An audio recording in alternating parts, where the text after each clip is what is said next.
Muy buenos días, queridos hermanos y amigos en Cristo Jesús. Y esta mañana les quiero compartir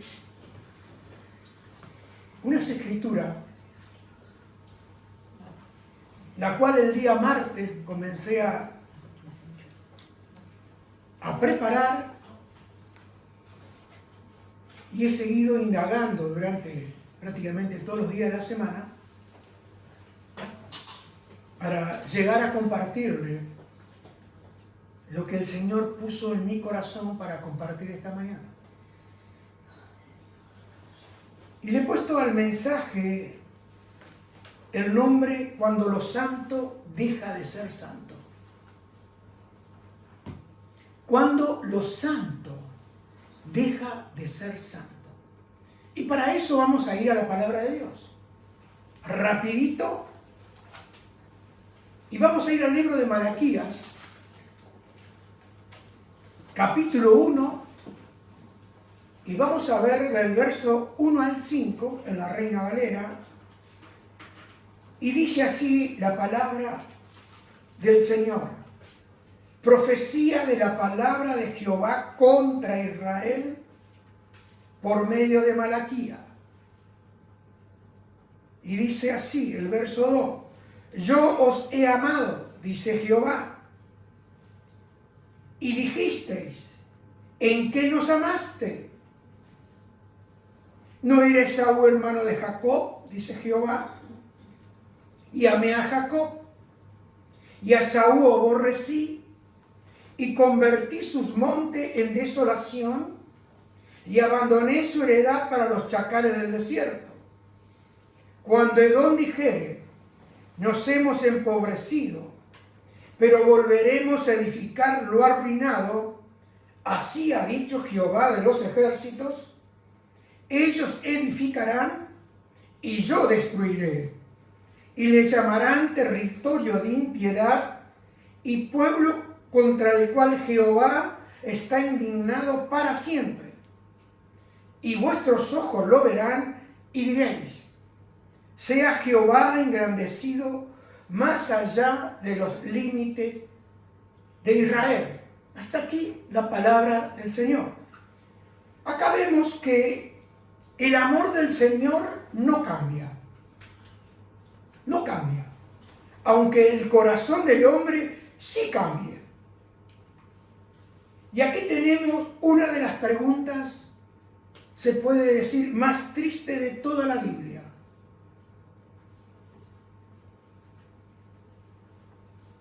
El Señor declara, yo es amado, yo los he amado. Pero el pueblo responde, ¿pero en qué nos amaste? Está diciendo, Dios dice, yo te he amado, Jorge. Y yo le digo, Señor, ¿pero en qué me has amado? Y sabe, hermano, ¿qué había sucedido con este pueblo de Israel?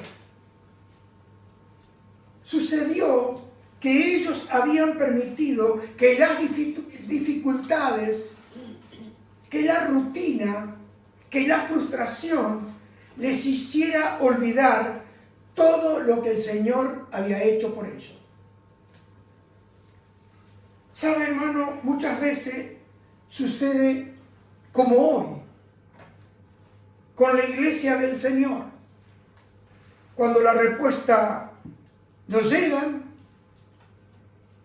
como nosotros esperamos, podemos llegar a olvidar fácilmente la fidelidad pasada del Señor para con cada uno de nosotros.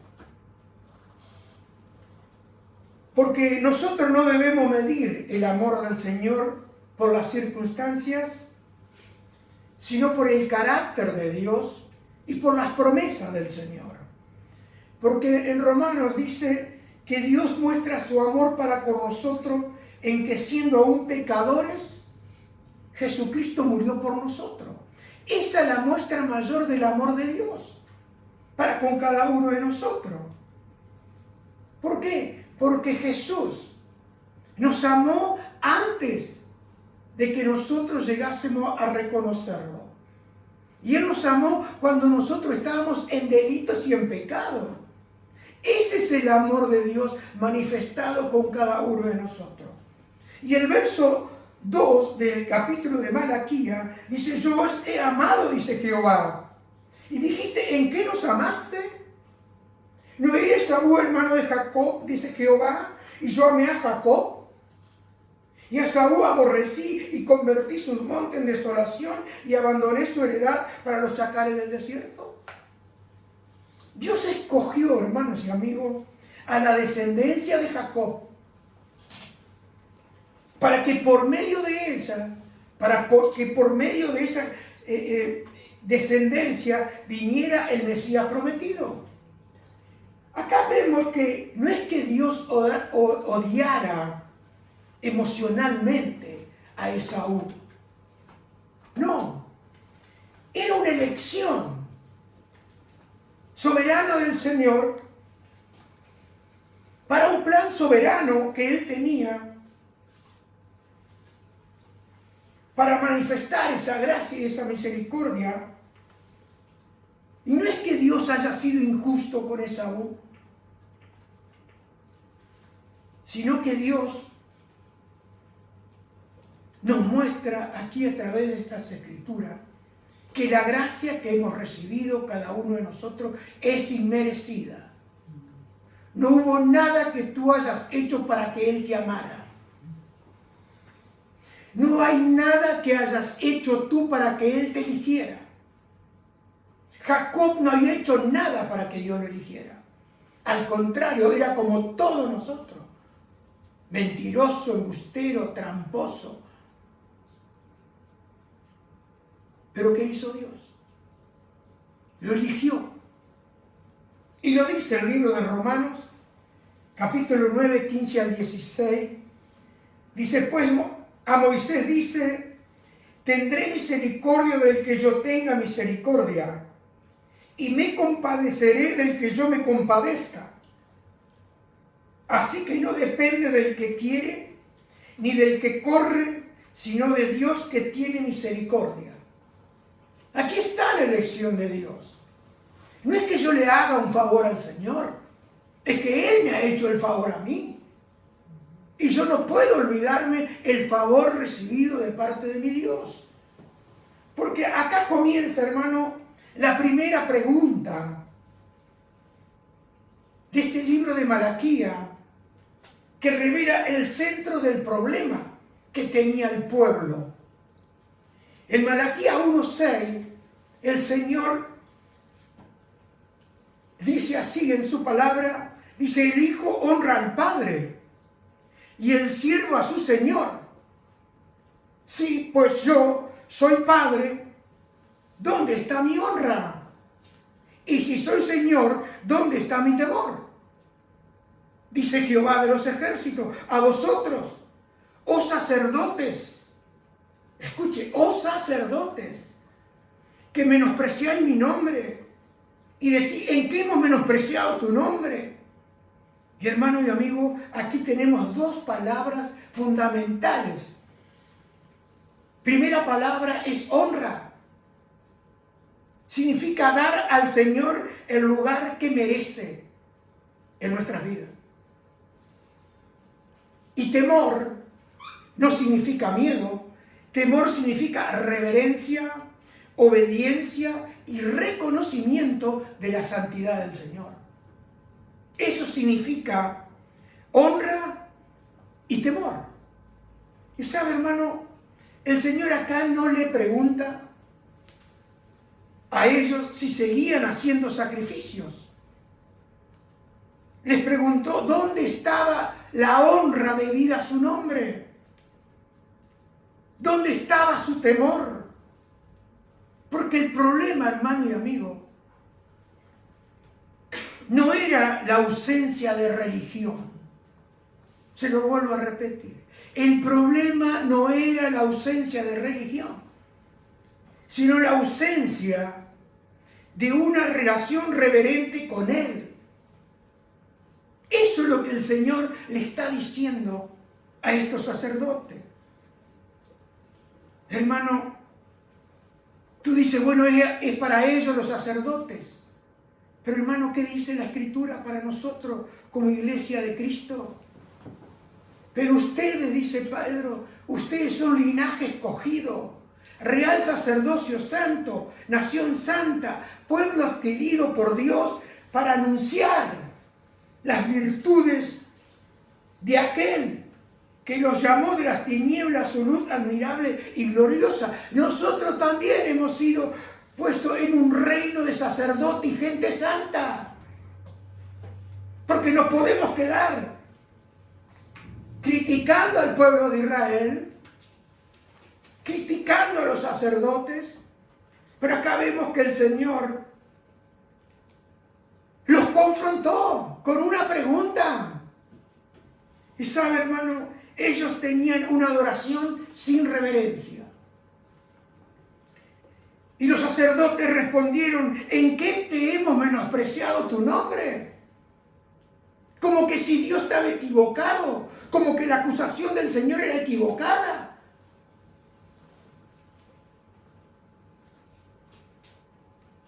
¿En qué hemos menospreciado tu nombre? ¿Sabe lo que significa menospreciar? Es tener en poco.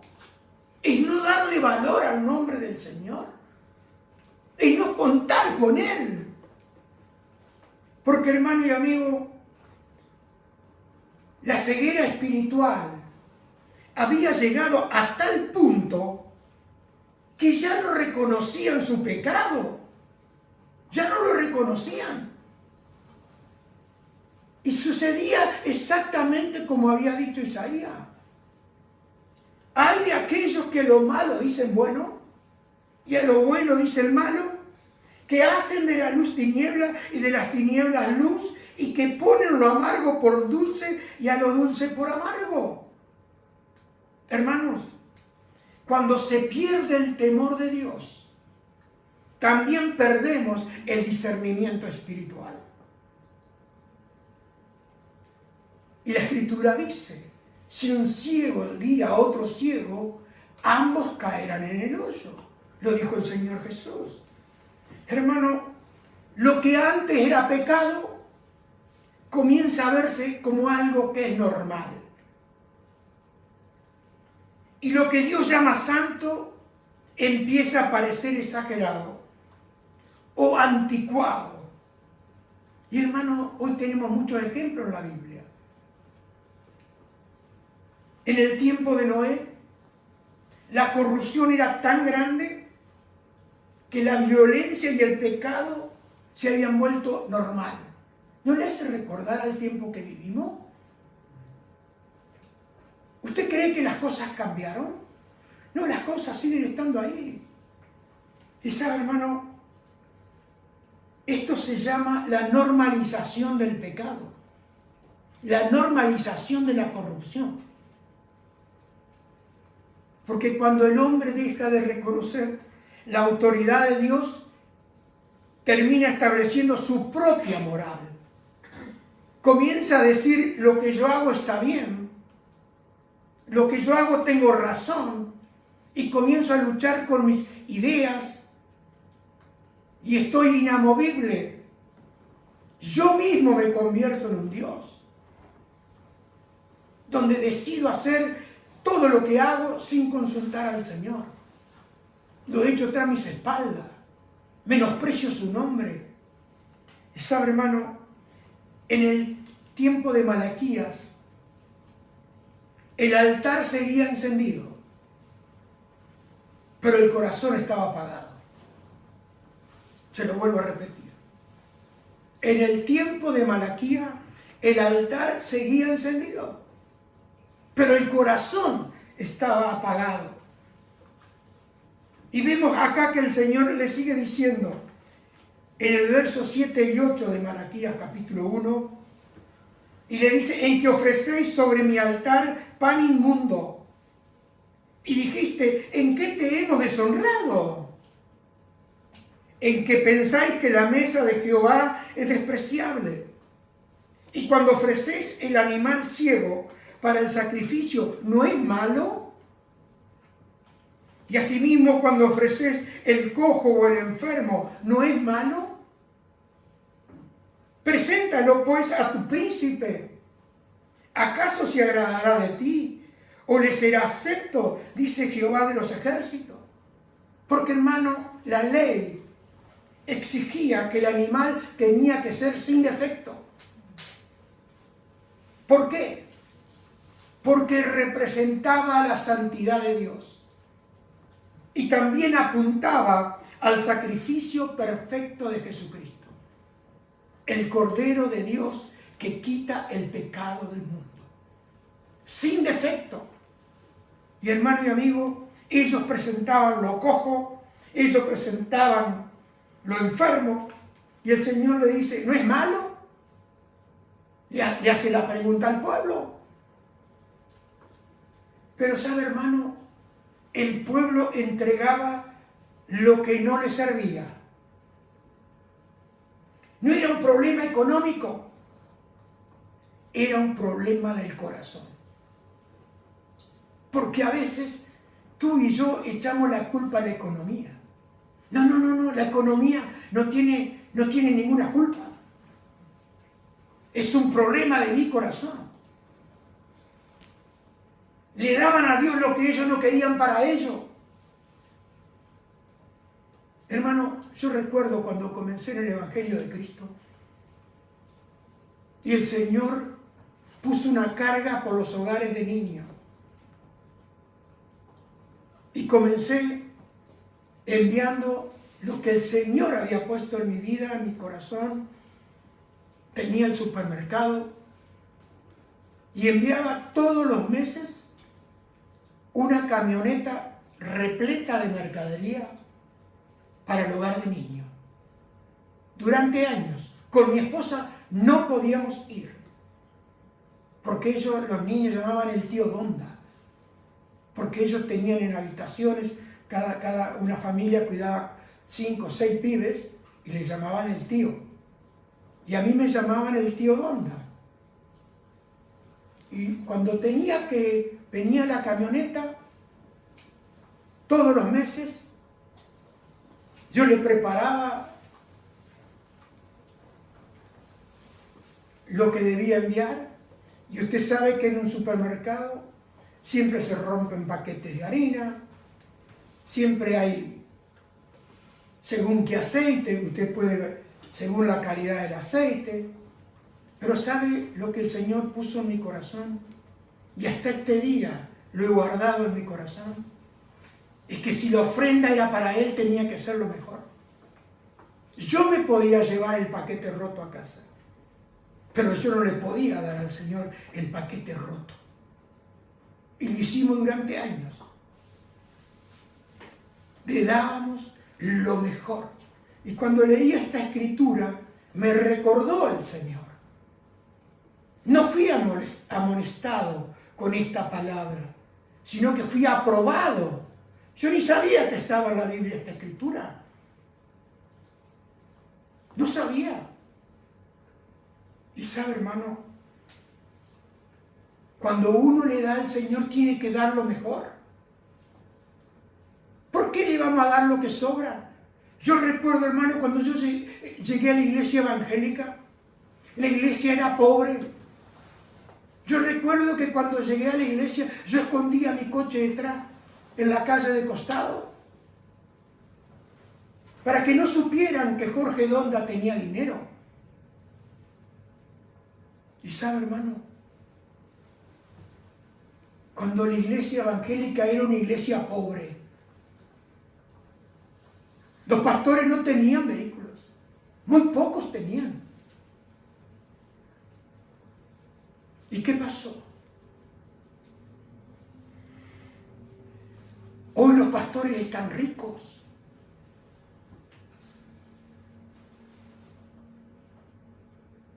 Y yo no estoy en contra de la riqueza. Yo estoy en contra de cambiar los principios.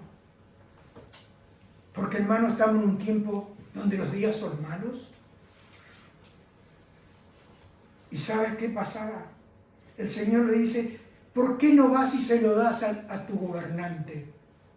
Imagínese, yo recuerdo que allá en Argentina, en ese tiempo, le daban lo que sobraba, pero lo que sobraba ya era una miseria.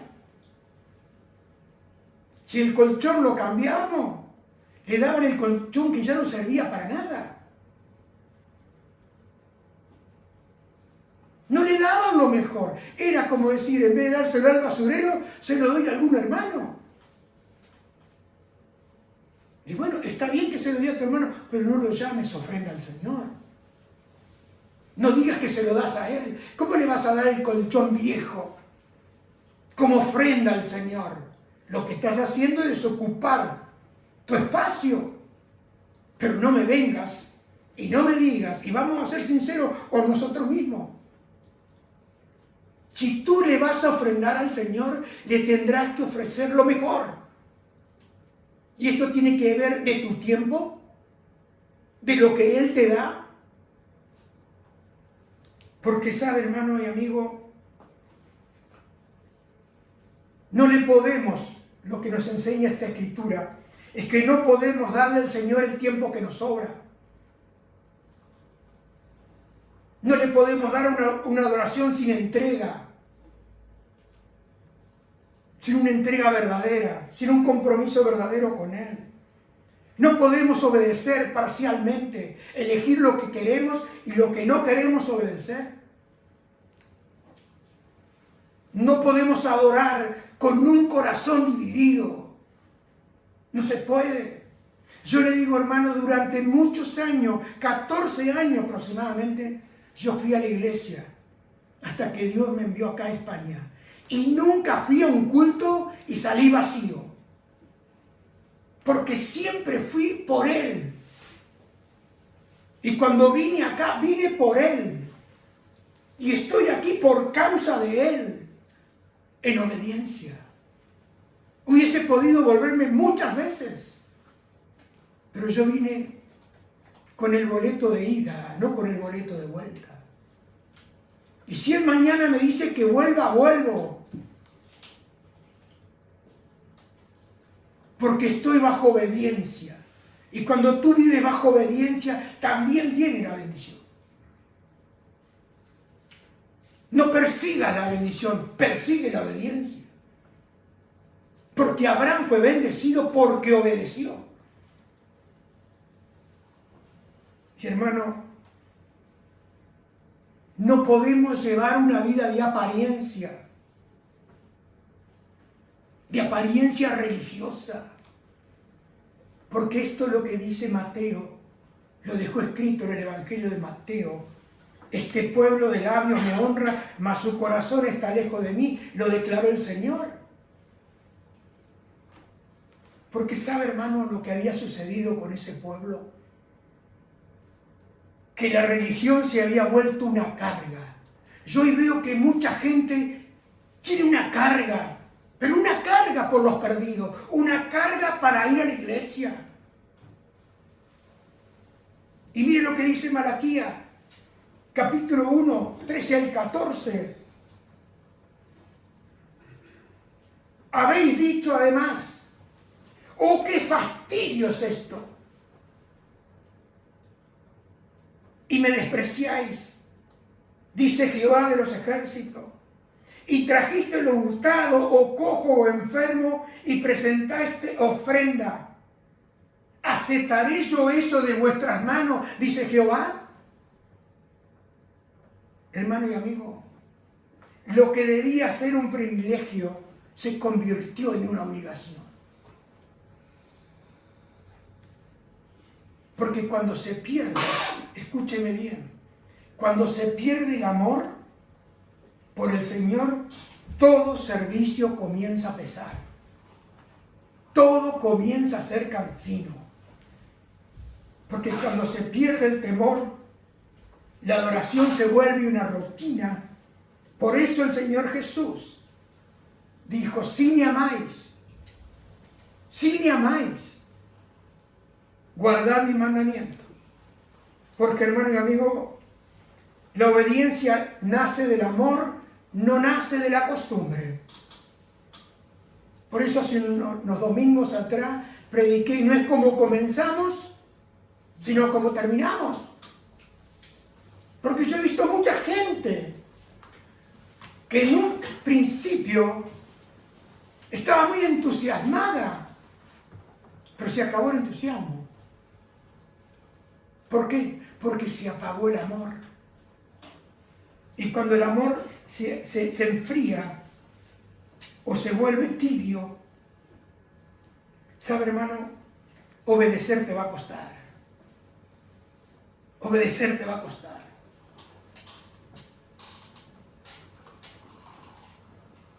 Y versículo 14 dice el Señor: maldito el que engaña, el que teniendo machos en su rebaño promete y sacrifica a Jehová lo dañado. Porque yo soy gran rey, dice Jehová de los ejércitos, y mi nombre es temible entre las naciones. Acá vemos, y yo recuerdo, hermano, mire que ha pasado gente por nuestra iglesia. Yo recuerdo gente que tenía que dar el diezmo y lo multiplicaba. Porque habían escuchado, leído, que el dueño de Colgate le daba el 90% al Señor y se quedaba con el 10%. Pero eso es lo que el Señor le mostró al dueño de Colgate. ¿Entiende? Y yo recuerdo que hablé con una persona y le dije: mira, lo único que el Señor te está pidiendo es lo que nos pide a todos. Pero es por amor. Porque si tú lo vuelcas al otro lado, ya comienza a ser cansino. Ya comienza a ser una obligación. Y a nosotros no hay peor cosa que nos obliguen. ¿O no le pasa a usted? ¿Le gusta a usted que lo obliguen? No. Bueno, ¿sabe lo que ha hecho el Señor? Lo ha dejado todo a que usted lo decida. Él pone las reglas y nosotros ponemos la obediencia. Y ya está. Si Él no te obliga a nadie. Por eso dice que debemos dar con nuestro corazón. Porque el problema no es la cantidad. No es la cantidad del tiempo que tú le das al Señor. No lo es. Es lo que tú haces en el tiempo que dedicas a Él, con todo tu corazón. Porque mire, hermano, hoy estamos en un tiempo donde más se pierde el tiempo. Hoy usted puede estar ocupado todo el día, trabajando, volviendo a TikTok, volviendo al Facebook, volviendo al otro, ¿cómo que se llama? Al Instagram. Y tiene todo el tiempo. Pero no tiene tiempo para Dios. No tiene tiempo para el Señor. No tiene el tiempo para buscarlo. ¿Y qué le está ofreciendo? Sería ofrecerle el animal cojo, el animal ciego, aquello que el Señor le dice: has contaminado mi altar. Se lo dijo claramente. Porque, hermano, dice: maldito el que engaña, que teniendo machos de su rebaño. ¿Cuánta gente en momentos de apretura han hecho esta clase de oración? Señor, si tú me bendices, yo te daré. Y el Señor, mire, la Escritura deja clara: mío es el oro, mío es la plata, míos son todos los animales del campo. Yo te voy a pedir a ti. Como que un Dios necesita que yo le dé. Estamos todos equivocados. Es un privilegio que yo le pueda rendir mi vida a Cristo. Es un honor que Él escoja mi vida para servirlo a Él. Es un privilegio ser un misionero de Cristo enviado por el Espíritu de Dios. Es un honor. No es algo cansino. Y le digo más, es lo único que me mantiene aquí. Y me mantiene encendido con el fuego de su amor. Porque Él me lo hizo claro. Que no me había llamado a los españoles. Me había llamado a Él. Y si tú lo tienes a Él, lo tienes todo. Yo muchas veces confundí. Bueno, el Señor va a traer tanta gente. Y gente ha pasado. Y gente se ha ido. ¿Y qué pasó? El único que ha quedado es Él. Porque el día que Él no esté con nosotros, ¿qué sentido tiene seguir? ¿Qué sentido tiene venir y decir vamos a adorar? Si yo no puse la iglesia para recaudar, puse la iglesia para adorar a Cristo porque Él me dijo. Y aquí estoy, hermano y amigo. El día que pierda ese temor de Dios, ese amor por Jesucristo, dejaré todo. Ya nada tendrá sentido.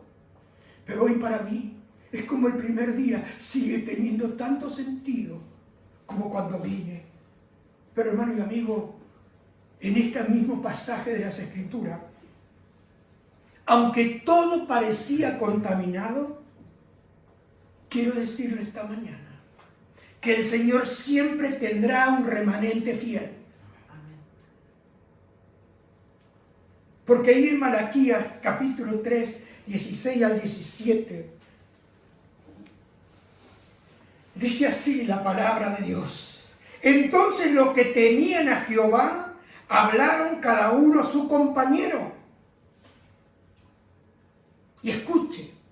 Y Jehová escuchó y oyó.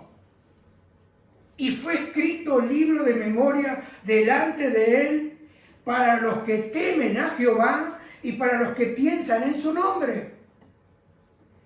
Verso 17, y serán para mí especial tesoro, ha dicho Jehová de los ejércitos, en el día que yo actúe, y los perdonaré como el hombre que perdona a su hijo, ¿qué le sirve?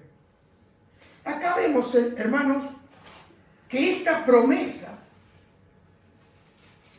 que el Señor nos da es solamente para aquellos que temen su nombre.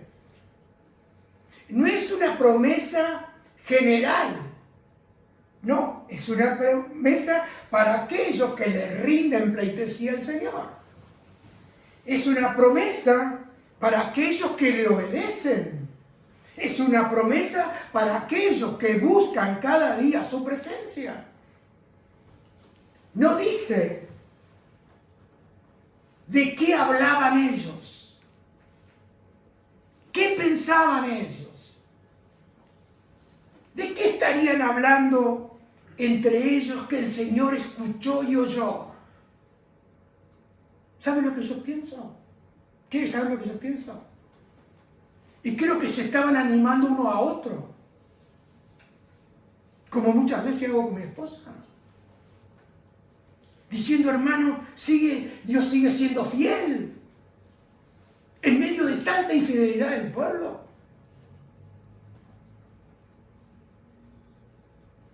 Diciendo entre ellos, vale la pena seguir al Señor Jesús, vale la pena obedecer. No abandonemos el camino, porque el Señor va a cumplir su promesa. Hermano, Hebreos 13:3 se dice, al contrario, mientras aún queda tiempo, cada uno debe animar al otro a seguir confiando. Así nadie dejará de obedecer a Dios, ni pensará que si peca hace bien. Hoy estamos en ese tiempo. Y Hebreos 10, 24 al 25, dice, tratemos de ayudarnos unos a otros y de amarnos y hacer lo bueno. Y dice, no dejemos de reunirnos como hacen algunos, al contrario, animémonos cada vez más a seguir confiando en Dios y más aún cuando ya vemos que se acerca el día en que el Señor juzgará a todo el mundo. Hermano, cada uno de nosotros necesitamos un compañero. No podemos vivir solo. El rey David, antes de ser rey, tenía un amigo. Era Jonatán, que lo ayudó a David. Nadie puede decir no necesito de ningún hermano. Por eso, cuando tú abandonas, no queda quien te anime, no queda quien te ayude, no queda quien te exhorte, no queda quien te diga, vuelve en amistad con él y tendrás más plata y oro. Vuelve, Esto significa arrepentimiento, vuelve. Dios es fiel, Dios sigue siendo bueno. Él no ha cambiado, el que has cambiado es tú. Y sabe, hermano, Pablo, con todo su ministerio, necesitaba también un amigo. Por eso el Señor envió de dos en dos. ¿Por qué? Porque muchas veces uno anda bajoneado, pero el otro te anima. ¿O no? ¿O somos todos superhéroes? ¿Qué le parece a usted? ¿Cuántas veces usted ha estado mal y llegó a la reunión con los hermanos y ya un hermano, solamente al verlo, la cosa cambió? No dijo nada. La hermana, el hermano no dijo nada. Pero usted como que volvió a su familia, como que volvió acá. Y una palabra, una oración que hizo el hermano, la hermana, un versículo. Y usted ya sale diferente. Alguien lo animó a seguir. Porque, hermano, cuando Pablo y Sila estaban en la cárcel, ¿sabe qué pasó? Ellos comenzaron a orar juntos. Comenzaron orando, terminaron alabando. Y cuando uno ora y alaba, las cadenas se rompen, se sueltan las cadenas de los presos, porque a veces los presos somos nosotros. Pero sabe, hermano y amigo, no podemos solos. Lo que mejor, el trabajo mayor del enemigo es sacarte, dejarte solo. Porque cuando tú te quedas solo, hermano, mira para atrás y vas a ver la cantidad de solos que se amoldaron al mundo.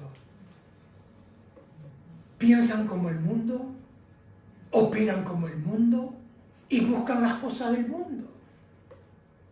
Por eso, hermano, en este tiempo necesitas a alguien que te exhorte, que te anime, que te ayude de cualquier manera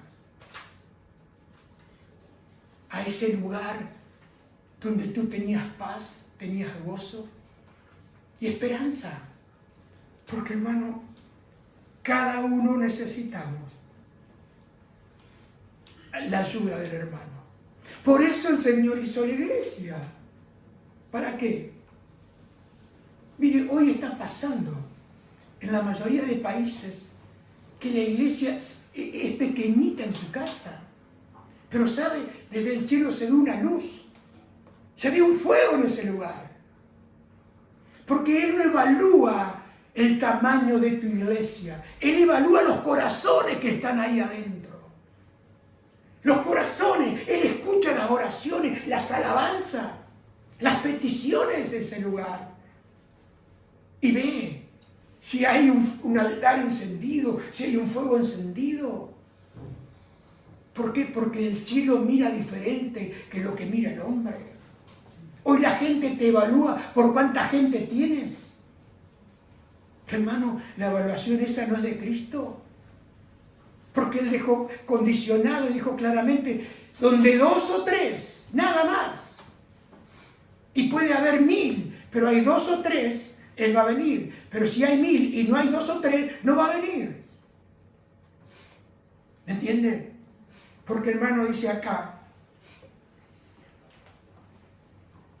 que el Señor escucha si nosotros edificamos o derribamos, si hablamos de Jesús o estamos hablando todo el día de nuestras preocupaciones. Dice que fue escrito el libro de memoria. No fue escrito este libro de memoria porque Dios olvide. No. Dice este libro para aquellos que le temen. Hermanos, el Señor no olvida. No olvida. No olvida. Porque dice en el día que yo actúe. Miren lo que dice Malaquías 3:18. Entonces ustedes verán una vez más que hay diferencia entre lo bueno y el malo, entre el que adora a Dios y el que no lo adora. Y dice, vas a discernir la diferencia. Porque hoy no hay diferencia. Y ese día no será una diferencia superficial. Será una diferencia eterna. Porque un día cada uno daremos cuenta delante del Señor de las cosas que han sido buenas o malas. Porque en Malaquías 3, capítulo 2 al 3, escuche, dice, pero ¿quién será capaz de soportar su venida? ¿Quién podrá mantenerse de pie y estar cara a cara con Él cuando aparezca? Pues Él será como fuego abrasador que refina el metal y como el jabón fuerte que blanquea la ropa. Se sentará como un refinador de plata y quemará la escoria y purificará a los levitas, refinándolos como el oro y la plata, para que vuelvan a ofrecer sacrificios aceptables al Señor. Hermano, el Señor no solo viene a juzgar al mundo, el Señor viene también a purificar a su pueblo. Y estamos llegando en ese punto. Porque Él va a separar, como separa el orfebre de la plata y del oro, la impureza. Porque cuando viene el fuego de Dios, no quema el oro, lo purifica. No quema el metal, lo purifica. No destruye, lo que destruye es la impureza. Y hermano y amigo, les voy a contar antes de terminar un libro que yo leí hace muchos años. Yo lo leí en el año 80. Y se lo voy a leer algunos puntos para que usted se dé cuenta en el tiempo que estamos. Y le estoy hablando de la visión de Wilkerson. Porque esto lo encontré ayer a la tarde. Ya había preparado todo el mensaje. Y mire la visión de Wilkerson, la visión que el Señor le mostró a Wilkerson. Y dice así: según David recibió esta visión como una advertencia del Señor sobre los tiempos finales. El mensaje central del libro no solo describe eventos futuros, sino un llamado al arrepentimiento, un llamado a estar preparado espiritualmente para su venida. Hermano, el próximo gran evento de la iglesia es el arrebatamiento de la iglesia. Viene el arrebatamiento de la iglesia. Y cuando Él venga, va a venir a buscar una iglesia sin mancha y sin arruga, purificada con el fuego del Espíritu de Dios. Y vemos los puntos principales de este libro de la visión. Lo primero que describe Wilkerson es crisis económicas mundiales. Mire, desde que yo tengo uso de razón, he visto crisis tras crisis. Nosotros venimos de Argentina y en Argentina hemos vivido siempre en crisis. Siempre. Quiere decir que estamos habituados, ya casi es una costumbre. Pero sabe, en este libro él predice una gran inestabilidad financiera, inflación. ¿Usted conoce lo que es la inflación? Desempleo, dificultades económicas que afectarían a muchas naciones y el sistema económico demostrará su fragilidad. Lo estamos viendo a diario, en todos lados. Segundo, desastres naturales en aumento. Habla de terremotos de gran magnitud y fenómenos climáticos extremos. Ya sabemos, ya lo vimos, porque no es el primer terremoto en los últimos 50 años, es uno más. ¿Estamos de acuerdo o no? Quiere decir que esto que fue en el año 73, 74, mire cuánto pasó hasta aquí. Ya Dios había predicho, ¿sabe por qué? Porque Él es el único que conoce el porvenir. Él lo sabe todo. Dios no está improvisando. Él sabe lo que va a suceder mañana, aunque tú y yo no lo sepamos. Entonces vemos que presenta estos acontecimientos como señales de advertencia para la humanidad. Fíjese lo que pasó en Venezuela. Mucha gente en las calles orando y clamando: Señor, sana nuestra tierra. Nos volvemos a ti, Señor. Lo perdieron todo en un momento. Quedaron las familias debajo de los escombros y han rescatado a aquellos que han permitido.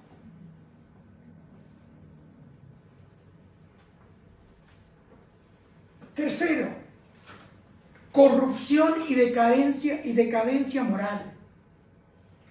Afirma que la sociedad experimentaría un deterioro ético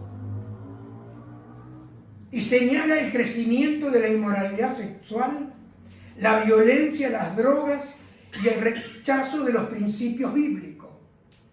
Eso hace 50 atrás más. Pero nosotros lo estamos viendo todos los días, ¿o no? Habla de la normalización del pecado. ¿Usted sabe que el pecado ha sido normalizado? Ya es normal. Al contrario, si tú hablas y le dices pecado, te miran como raro. ¿Qué le pasa a este hombre? Sostiene que la sociedad llegaría a aceptar como normales conductas que la Biblia considera pecado. Lo estás viendo. Lo estás viendo en las iglesias. Ya no ungen como pastor a los ungidos. No. Ya Él lo escoge, lo escoges tú. Se perdería el sentido de lo bueno y lo malo. Hoy hay iglesias, las nuevas iglesias del amor, y usted ya sabe. El pecado dejaría de producir vergüenza. Hoy no hay vergüenza. Yo me acuerdo que en el tiempo mío, una persona que era homosexual, ¿qué hacía? Escondía su pecado. Hoy, ya hace mucho tiempo, lo blanquean al pecado. Ya es normal. La normalización del pecado. La cultura justificaría la inmoralidad en nombre de la libertad y la tolerancia. Ahora todos tenemos que tolerar. Tú tienes que, en el sentido por mantener, tú tienes que, en vez de que se conviertan en ellos nosotros, tú te tienes que convertir a ellos. ¿Lo va viendo o no lo va viendo? Estamos hablando de 50 años atrás. Pero en el tiempo de Malaquías pasaba lo mismo. En el tiempo de Noé pasaba lo mismo. En el tiempo de Lot pasaba lo mismo. ¿Y qué pasó? Dios normalizó por causa de que estemos todos en paz. ¿Trajo juicio o no trajo juicio? ¿La iglesia se va a adaptar al mundo? ¿Usted tiene alguna duda? Pregunto, ¿tiene alguna duda? Y una de las advertencias más fuertes es que muchas iglesias buscarían parecerse más al mundo. ¿Usted le suena raro esto? ¿Le suena raro? ¿Usted sabe hoy, si no está en la iglesia que está, mañana puede ir a un sitio y dice, bueno, acá está la presencia de Dios? Porque yo he visto, muchos se han ido, pero no han encontrado más nada. Buscarían parecerse al mundo para atraer a las personas y mencionan la tendencia como predicar mensajes agradables en lugar del arrepentimiento. Yo recuerdo una persona muy importante de la música en una iglesia en Estados Unidos que en ese tiempo tenía 40.000 miembros y la iglesia latina estaba comenzando en esa iglesia con grande cantidad de latinos. Le dieron el lugar a este hermano para que tomara la iglesia latina, pero con una condición. Le hicieron en ese tiempo un contrato de $200,000, pero tenía una condición: que no predicara sobre el pecado. Ellos le iban a dar lo que tenía que predicar. ¿Por qué? Porque la gente viene cansada de toda la semana y no podemos recibir a la gente en la iglesia. Y todavía hablarle del arrepentimiento, decirle que están mal. ¿Y saben lo que pasó con este hombre? Sigue estando, pero ya no tiene ninguna influencia. ¿Por qué? Porque tú puedes influir cuando el Espíritu Santo está contigo. Cuando tú denuncias el pecado. Cuando tú denuncias la maldad. Cuando tú eres fiel al mensaje del Evangelio. Porque Jesús cuando vino dijo, arrepentíos porque el reino de los cielos se ha acercado. Ese es el mensaje del Evangelio. Y cuando tú te arrepientes, entonces viene el perdón. Pero no hay perdón sin arrepentimiento. Y sabe, hermano, dice que la tendencia será predicar mensajes sin arrepentimiento. Evitar hablar del pecado, evitar de hablar del juicio de Dios y evitar hablar de la santidad de Dios. Dar prioridad al entretenimiento sobre la adoración y la enseñanza bíblica. Mira, veía los otros días en el Facebook iglesias mirando el mundial con banderas y pancartas. Yo veo el mundial, tú lo ves al mundial. Pero yo no puedo hacer de la iglesia la tribuna. ¿De dónde estamos? ¿A qué lugar estamos llegando? Y le daban, como si llegaría el momento que el mensaje del Evangelio sería centrado en tu bienestar. ¿Cómo tú estás? Hermano, todo te va a ir bien. Aunque tú vivas en pecado, todo te va a ir bien. Dios te ama, hermano. Sí, Dios te ama. Pero no ama lo que haces, no ama tu pecado, no lo ama. ¿Sabe, hermano? La obediencia a Jesucristo no es una prioridad hoy en día. Porque las iglesias prometen el éxito. Mira, si usted viene acá y le libra una palabra profética mía, no del Señor, hermano, usted la semana que viene va a tener tanto dinero en la caja que usted no va a saber lo que hacer. ¿Sabe cómo se va a ir usted? Más contento hasta la semana que viene. Cuando el cajón siga vacío, ¿qué va a decir? Porque Dios cumple lo que Él dice, no lo que yo digo. Y sabe, hermano, llegará el momento que la obediencia a Jesucristo no será importante. ¿Pero qué dijo el Señor? La negación de uno mismo para poderlo seguir. Porque el discipulado tiene un costo, hermano. Miren lo que dice Mateo. Y luego Jesús le dijo a sus discípulos, si ustedes quieren ser mi discípulo, tienen que olvidarse de hacer su propia voluntad. Tienen que estar dispuestos a cargar su cruz y hacer lo que yo les diga. Hermano, no podemos reducir el Evangelio a una forma de obtener bendiciones espirituales. Y hoy el foco es la bendición espiritual. La bendición natural. La bendición material. Si tú tienes un buen coche, eres un gran hombre. Un gran hombre de Dios. Oh, cómo Dios me ha bendecido. ¿Y cómo está tu alma? Porque Jesús dijo, ¿de qué le sirve al hombre que gane todo el mundo y pierda su alma? Hermano, ¿sabe?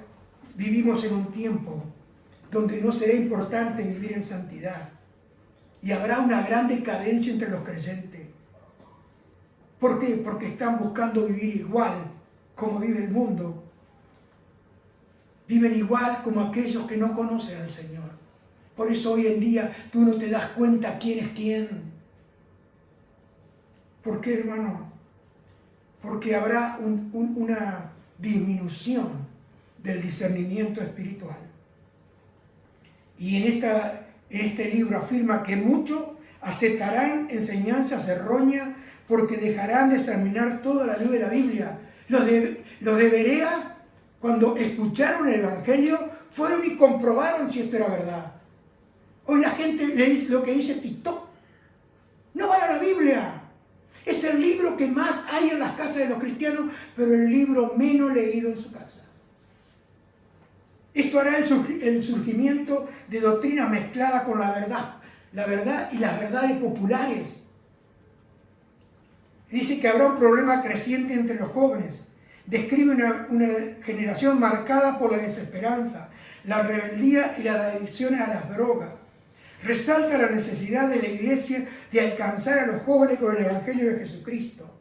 Quinto, habrá persecución contra los cristianos y advierte que quienes permanezcan fieles a Jesucristo enfrentarán mayor oposición y presión social y llama a los creyentes a mantenerse firmes en su fe. El Señor Jesús dijo, Mateo 10:34 al 36, mire lo que dice acá. No crean ustedes que he venido a establecer la paz en este mundo. No he venido a traer paz, sino pleitos y dificultades. He venido para poner al hijo contra su padre, a la hija contra su madre y a la nuera en contra de su suegra, porque el peor enemigo de ustedes lo tendrán en su propia familia. ¿Le dice algo a usted esto? ¿Le dice algo? A mí me dice mucho. A mí me dice mucho. ¿Por qué? Porque si tú abandonas el camino, no vas a tener problema con la familia. Pero si tú sigues fiel a Jesucristo, vas a tener problemas. Y te voy a decir algo, te van a dejar solo. ¿Le hiciste mal, no? ¿Si has orado toda tu vida por tu familia? ¿Le has dado todo lo que ellos han necesitado en su tiempo? ¿Pero qué va a pasar? Lo dice claramente el Señor. Que los enemigos del hombre serán los de su casa. No lo digo yo. Pero yo veo que está todo acá escrito en la Biblia. ¿Y usted piensa que es desubicado esto? No, es conforme a la Escritura, hermano. ¿Por qué? Porque David Wilkerson dice que el llamado al arrepentimiento todavía hay oportunidades para volverse al Señor. Y presenta al arrepentimiento como una respuesta adecuada ante las advertencias proféticas. Y séptimo, esperanza para los creyentes. Aunque el libro tiene un tono de advertencia, termina con un mensaje de esperanza. Dios sigue teniendo un remanente fiel. Y en Primera Reyes 19:18 le dice el Señor a Isaías, a Elías, yo haré que queden en Israel 7,000, cuyas rodillas no se doblaron ante Baal y cuya boca no lo besaron. Y le dice claramente el Señor a Elías, pero debes saber que 7,000 personas no se arrodillaron delante de Baal ni lo besaron, y a ellos yo los voy a dejar con vida, porque besar significa adorar. Hermano y amigo, ¿cuál es la característica del remanente fiel para que a usted le quede claro? Primeramente, amar la palabra de Dios. Segundo, vivir en santidad. Tercero, perseverar en la oración. Cuarto, permanecer firme aunque la cultura o incluso parte de la iglesia se aparte de la verdad. Y hermano, el énfasis principal es el arrepentimiento. ¿Por qué? Porque estamos en un tiempo peligroso, pero hay oportunidad todavía. Vivimos en un tiempo en el cual el Señor está llamando a su pueblo a volver a la santidad. No lo vas a encontrar en las grandes iglesias. No lo vas a encontrar hoy, porque se ha vuelto un comercio. Pero lo vas a encontrar ¿dónde? En los grupos familiares, en los grupos pequeños, en aquellas personas que han quebrantado su corazón delante del Señor. Porque dice que Él atiende al humilde. Entonces, hermano, si tú tienes una familia, dos familias, sigue orando, sigue clamando, sigue compartiendo lo que el Señor te va dando, porque la venida de Cristo está a la puerta. Él viene pronto. Porque, hermano, Él no se tardará.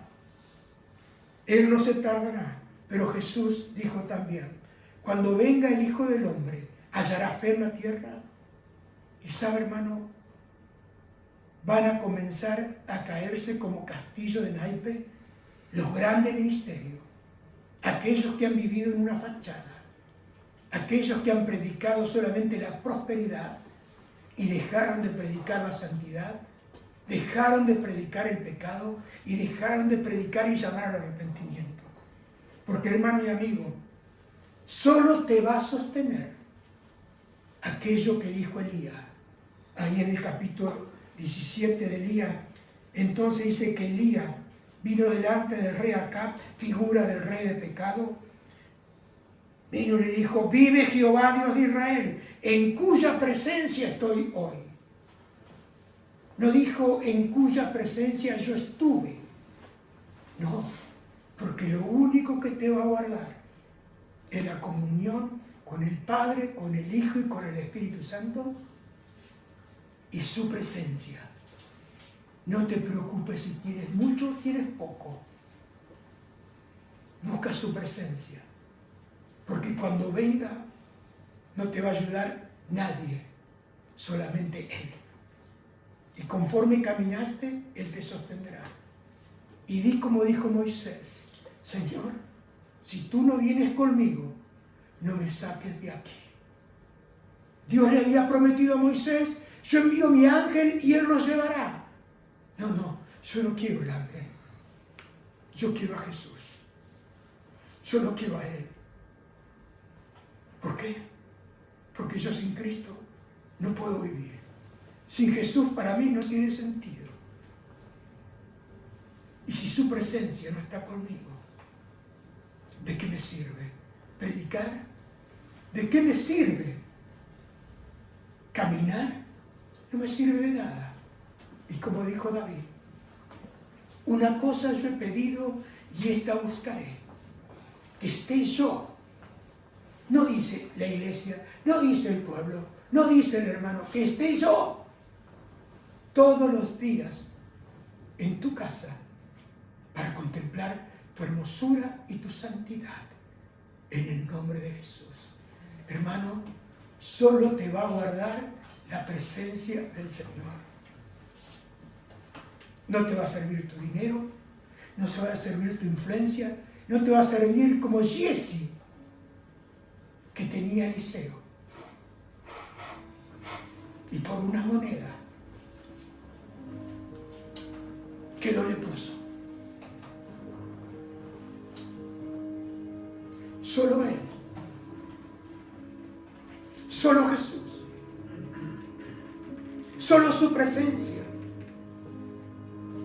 Y mira que estos días te vengo hablando de obedecer, te vengo hablando de su presencia, que vengo hablando de los principios y los valores del Señor. Porque Dios no cambia. Aunque el hombre cambie, Él sigue siendo fiel. Y yo creo que esta mañana es un buen momento para hacer un inventario. ¿Estoy corriendo en pos de Él? ¿Estoy buscándolo a Él? ¿O estoy corriendo detrás de la bendición?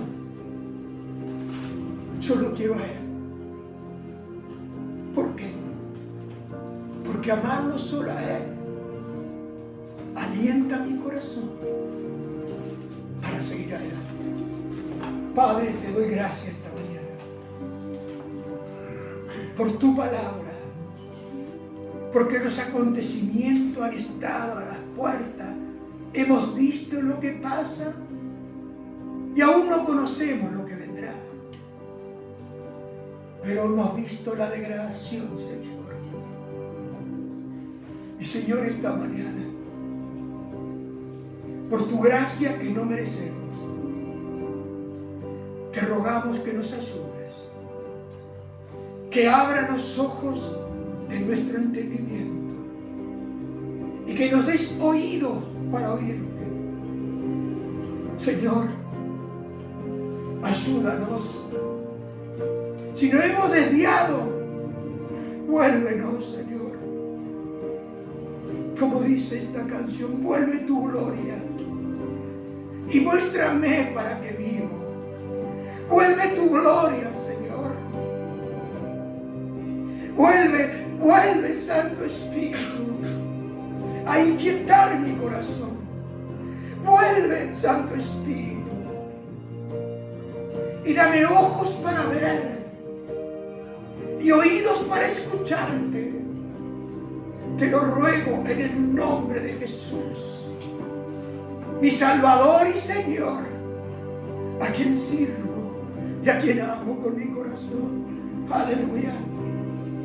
Y amarte solo a ti, Señor. Y amarte solo a ti, Señor. Y amarte solo a ti, Señor.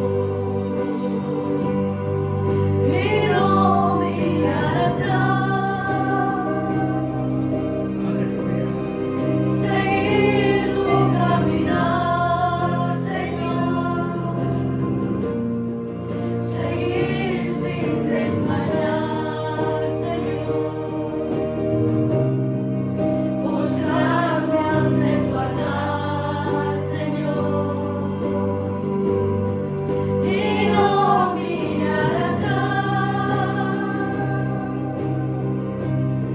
Y seguir tu caminar, Señor. Sí, seguirte, Seguir sin desmayar, porque eres todo lo que tengo. postrado ante tu altar, Señor. Y no mirar atrás.